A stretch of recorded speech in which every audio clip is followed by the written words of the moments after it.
In August 1914, Ernest Shackleton led 27 men from England aboard the Endurance, bound for a dream, crossing Antarctica on foot, coast to coast.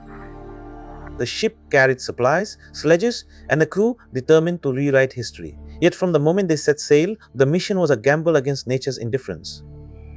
The Antarctic winter came fast, the ice spread like a frozen net. By January 1915, the Endurance was locked in the Weddell Sea, drifting helplessly with no way to call for help. Men endured hunger, freezing winds, and the psychological weight of isolation. They slept in makeshift shelters, dragged lifeboats over ice floes, surviving with no radio, no rescue, no escape. The ice grew thicker, crushing the ship with relentless pressure. In November 1915, the Endurance broke apart, a silent final surrender to the sea. The men were stranded, utterly alone, with no map, no compass, no hope of rescue. Yet they clung to survival, dragging sledges across ice, waiting for the ice to break. How? What would it take to live when death was everywhere? What would Shackleton do next? Why did no one die? The answer, they would soon learn, lay not in ice, but in desperation, leadership, and the will to live. Endurance drifted, held fast by ice that stretched endlessly. No one knew how long they'd be trapped. The sea was frozen, the sky was grey. The ship groaned under pressure, slow-moving, unyielding. No radio, no signal, no hope of rescue. They were ghosts in the ice, with nothing but their resolve. Shackleton ordered daily checks. No panic, no despair. Men dragged lifeboats across shifting floes, risking frostbite. They ate what they could, rationed what they had. The ice pressed tighter each day, crushing them inward. Winter came, bringing silence and stillness. No sound but wind and ice cracking. They slept in frozen tents, shivering in coats and boots. Yet they spoke of the shore, of home, of hope. They watched the sun rise, even when it meant nothing. They counted days by the moon, by the ice shifting. Shackleton kept a journal. He kept their spirit alive. No one died, not one soul. But how? What held them in the dark? When all was ice and silence. How did they survive when death was everywhere? The answer wasn't in the ice. It was in Shackleton's eyes. But what would he do next? Would they ever see land again? Or would the ice swallow them whole? The ice pressed down. No warmth. No signal. No signal. They lived on floes that drifted like broken continents, camped with nothing but canvas and rope. Each dawn brought frostbite and hunger. Each night, the wind screamed through the ribs of the world. They dragged lifeboats, worn, heavy, useless. The Endurance was gone, swallowed whole by the Weddell Sea. Yet they did not give up. No radios, no maps, no boats that would float. They lived on boiled seal blubber, on frozen fish, on nothing left to eat. Days bled into months. Men broke down, then rebuilt themselves. One broke a tooth, another lost his foot. Still, they dug snow holes, fashioned shelters.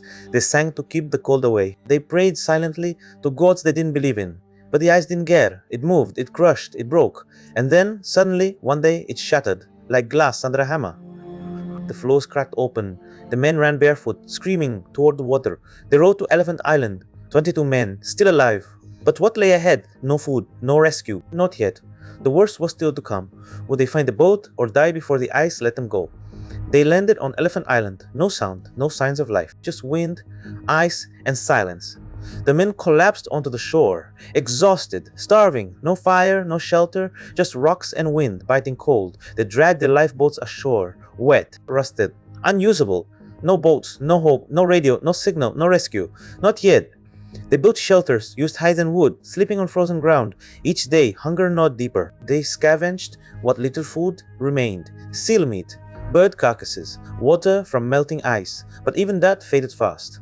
A month passed. 2. Still, no help, no ships, no planes. The world had forgotten them. They were ghosts on a barren shore. And still, they waited. Still, they lived. But how long? Would the ice ever break? Or would the silence break their will? Or would they die one by one before any hand reached for them? They had no choice, no radio, no ship, no hope. Elephant Island, barren and windswept. 22 men, shivering, starving, waiting. Shackleton made a choice, not to wait, not to die, to sail. In a 7-meter boat, open to the sky, the James Caird, a fragile vessel, barely seaworthy. They launched it on April 24, 1916. No compass, no map, only stars, storms, and icebergs. They sailed through the fury of the Southern Ocean. The waves rose like walls. The wind howled like a wolf. They fought to stay afloat, to keep the boat from breaking, to keep each other alive. They saw nothing but white, black, and sea. The journey, 1,300 kilometers, through icebergs taller than buildings, through storms that ripped the sky apart. For days, they rode through hell. No sleep, no rest, only survival, only will. Shackleton climbed glaciers never before scaled. to reach the whaling station on South Georgia. They reached it on May 15, 1916. The world had forgotten them, but they had not forgotten. How? Where was the next boat? Who would come for the 22? Would they make it back to the world alive? Shackleton and 5 men rode through storms that shattered their souls.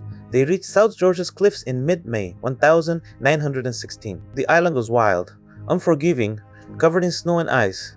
They climbed glaciers never before scaled by men. The ice cracked beneath them. Each step was a gamble against gravity and time. They climbed for days, fueled by grit, not food.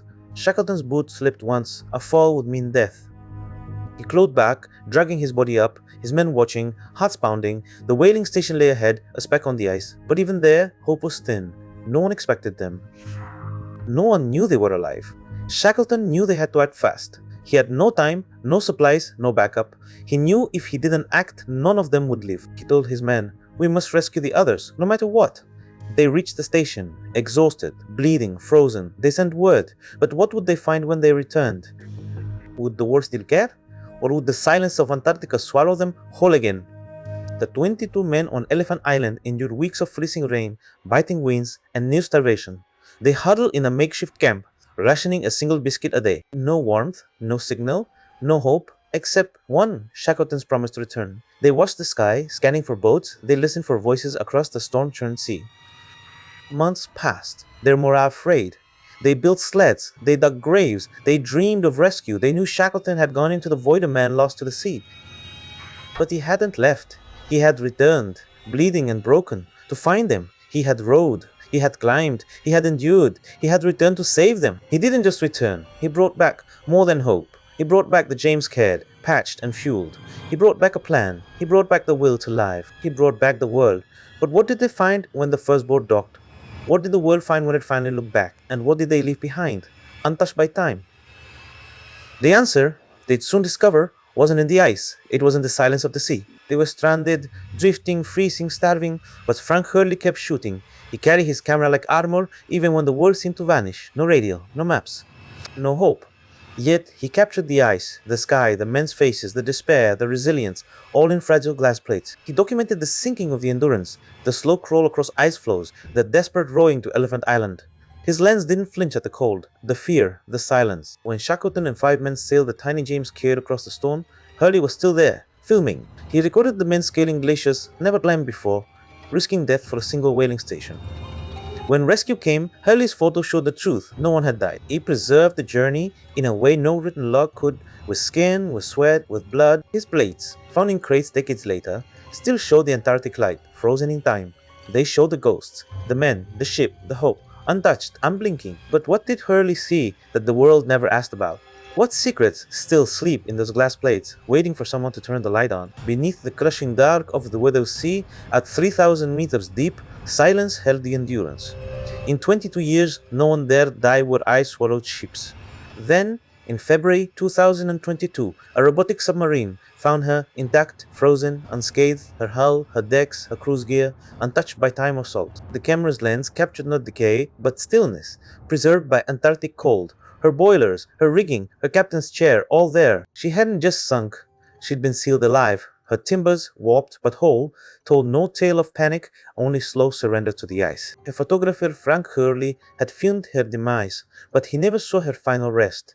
Now, under glass, we see what he missed, every detail of a ship's last breath. His plates show her in glory. This wreck shows her in ghost. Her keel is still firm, her mast still straight, frozen in the act of falling. This is not a grave. It is a monument to survival, to endurance, to hope.